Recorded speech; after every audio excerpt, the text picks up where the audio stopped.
Hello, আজকে আমরা Microsoft ওয়ার্ডের এই প্যারাগ্রাফটা নিয়ে কথা বলবো। গত টিউটোরিয়ালে ছিল ফন্টের বিষয়ে, আজকে থাকবে এই প্যারাগ্রাফের বিষয়ে। তো কাজে যাই। আমরা এখানে কিছু একটা লিখি,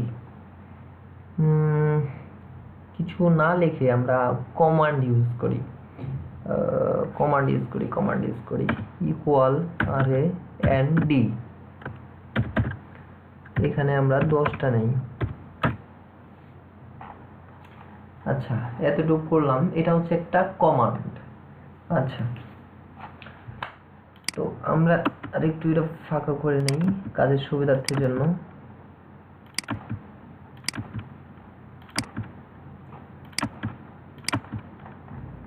আচ্ছা, আমরা প্রথমে কয়েকটা বিষয় শিখব। যেমন মনে করেন যে এখানে আমি লিখলাম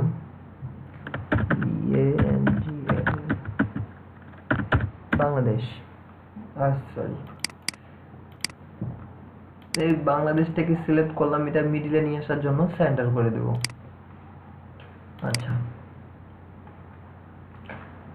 এরপরে আমি যেটা করব সেটা হচ্ছে যে আমার মনে হচ্ছে এই লাইনটাকে আমি কি করব, হাইলাইট করব। হাইলাইট বলতে এই যে এখানে গেলাম, এটাকে সুন্দর করে শেডিং করে দিলাম। আচ্ছা,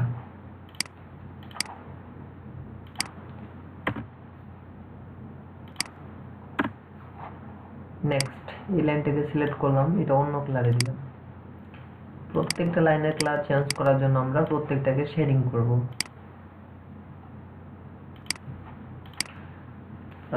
আশা করা যায় আমরা শেডিংটা পারবো। জাস্ট সিলেক্ট, দেন যেটা আমরা কালার করব সেই কালারটা দিয়ে দেব।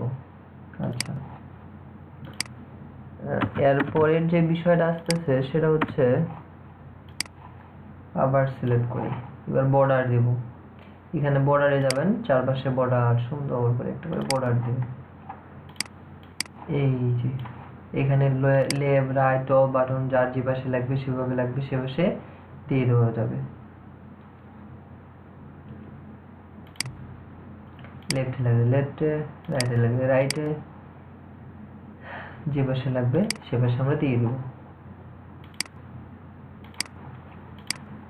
আচ্ছা, এরপরে আমরা যেটা করব সেটা হচ্ছে আমরা দেখব এবার হচ্ছে লাইন এন্ড প্যারাগ্রাফ স্পেসিং। এখানে আমরা যেটা করব সেটা হচ্ছে একটা লেটার লিখি বাংলাদেশ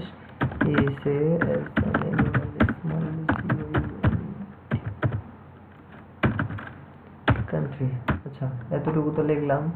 দেন এটাকে সিলেক্ট করলাম, কন্ট্রোল সি দ্বারা কপি করলাম, পেস্ট করি কয়েকটা। আচ্ছা, দেখেন এখানে আমরা যেটা করব সেটা হচ্ছে যে এই দুইটা লাইনের মধ্যখানে যে গ্যাপটা আছে, এই দুইটা লাইনের মধ্যখানে যে গ্যাপটা আছে এটাকে কমানোর জন্য বা বাড়ানোর জন্য যেটা আমরা করব, দুইটা লাইনকে সিলেক্ট করব, যেতে যে বিষয়টা আমাদের কমানো বা বাড়ানো দরকার সেই বিষয়টাকে আমরা সিলেক্ট করব। দেন হচ্ছে লাইন অ্যান্ড প্যারাগ্রাফ স্পেসিং এ যাব, তারপর হচ্ছে লাইন স্পেসিং অপশনে যাব। তারপরে যেটা করব সেটা হচ্ছে এই আফটারটাকে যদি আমাদের কমানো উচিত হয় তাহলে আমরা এখানে 0 করে দেব। দেন ওকে, কমে গেছে। এখন যদি আমাদের আরো কনজাস্টেড করা লাগে, আরো মানে আরো জায়গাটা ঠিক করা লাগে, সেক্ষেত্রে আবার ওখানে যাব, লাইন স্পেসিং এ যাব। এখানে লাইন স্পেসিং মাল্টির জায়গায় আমরা সিঙ্গেল করে দেব। দেন ওকে, কাজ শেষ। আমরা আশা করা যায় পারবো। দুইটা লাইনের মধ্যখানে যে গ্যাপটা আছে এটাকে কমানো বা বাড়ানোর জন্য আমরা কি করব, লাইন স্পেসিং এন্ড প্যারাগ্রাফ থেকে লাইন স্পেসিং অপশন, আফটারটা আমাদের যদি বেশি লাগে তো বেশি করে দিব, যদি কম লাগে তাহলে 0 করে দিব, আর লাইন স্পেসিংটা মানে একবারই সর্বনিম্নটা। দেন ওকে। আচ্ছা, এরপরে আসি নিচেরটাকে সিলেক্ট করি। এটা তো বললাম এটা সেন্টার, এটা ক্লিক করলে একবারে সেন্টারে চলে আসবে। এটা হচ্ছে রাইট। এখন এইটার কাজ কি, এইটা হচ্ছে এটাকে সিলেক্ট করেন, দুই পাশেই সমান, এই পাশেও সমান করবে, এই পাশেও সমান করবে। এটার নাম হচ্ছে জাস্টিফাই। আচ্ছা, এইবার আসি, আমাদের এতটুকু কাজ শেষ। এবার আমরা উপরের অংশটাতে আসি, দেন সিলেক্ট করি। আচ্ছা, এবার আমার মনে হচ্ছে যে আমি কয়েকটাতে সামনে স্যাম্বল দিব, কয়েকটা না, প্রত্যেকটাতেই সামনে কয়েকটা স্যাম্বল দিব, স্যাম্বল বা কোনো অ্যারো চিহ্ন দিব। তাহলে আমরা যাব বুলেটসে, এটার নাম হচ্ছে বুলেটস। এখানে ক্লিক করে এখানে হিউজ পরিমাণ আছে, আপনার যেগুলা লাগবে সেগুলো আপনারা দিয়ে দিবেন। যদি এটা লাগে তো এটা, যদি এখানে আরও আছে যেরকম ভাবে লাগবে, সরি ভুল জায়গায় ক্লিক করে ফেলছি, আপনাদের যেমনটা লাগবে এখান থেকে সেই স্যাম্পলগুলো দিয়ে দিবেন।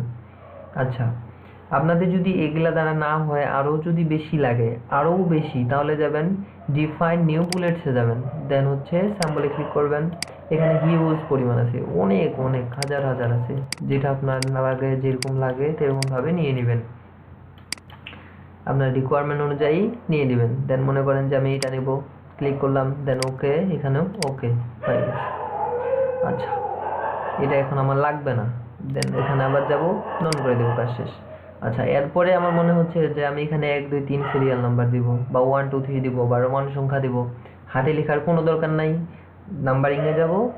নাম্বারিংয়ে যাওয়ার পরে এখানে যদি আপনার 1 2 3 লাগে তো 1 2 3, তো যদি সামনে একটা ব্র্যাকেট লাগে তো ব্র্যাকেট, ABCD লাগলে ABCD দিবেন, যদি রোমান সংখ্যা লাগে রোমান সংখ্যা দিবেন।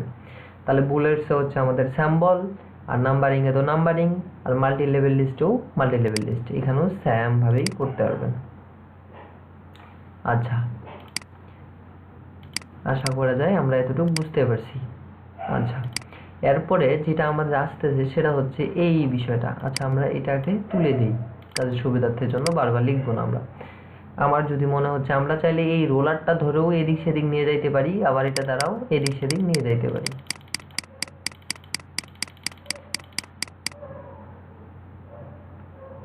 এই দুইটার সাথে এটা হচ্ছে ইনক্রিজ আর ডিক্রিজ, ইনক্রিজ ইন্ডেন্ট আর ডিক্রিজের ইন্ডেন্টের সাহায্যে এদিক সেদিক নিয়ে যাইতে পারবো। এবার আমাদের যেটা আসতেছে এটার নাম হচ্ছে শর্ট। শর্টে আমরা দুইটা জিনিস শিখবো, একটা হচ্ছে অ্যাসেন্ডিং আর একটা হচ্ছে ডিসেন্ডিং। অ্যাসেন্ডিং এর কাজ হচ্ছে 1 থেকে 9 পর্যন্ত একটা সিরিয়াল আসবে, আর ডিসেন্ডিং হচ্ছে 9 থেকে 1 সিরিয়াল আসবে। আচ্ছা, আমরা ডিসেন্ডিং করার সময় নাম্বারিং দিয়ে করব না, আমরা ডিরেক্টলি হাত দিয়ে লিখবো 1 2 3 4 5 6 7 8 দেন 9। এখন এটাকে সিলেক্ট করেন, দেন শর্টে যান, এখান থেকে ডিসেন্ডিং, দেন ওকে হয়ে গেছে। আবার আগের জায়গায় নিয়ে আসবো, সিলেক্ট, দেন শর্ট, দেন অ্যাসেন্ডিং, দেন সিলেক্ট। আশা করা যায় আমরা সবগুলোর কাজ ইউজ করলাম। তারপরে যদি বুঝতে কোনো সমস্যা হয় তাহলে অবশ্যই কমেন্ট বক্সে জানাবেন, আর চ্যানেলটা অবশ্যই সাবস্ক্রাইব করবেন, লাইক করবেন। Thank you for watch. আল্লাহ হাফিজ, ভালো থাকবেন সবাই।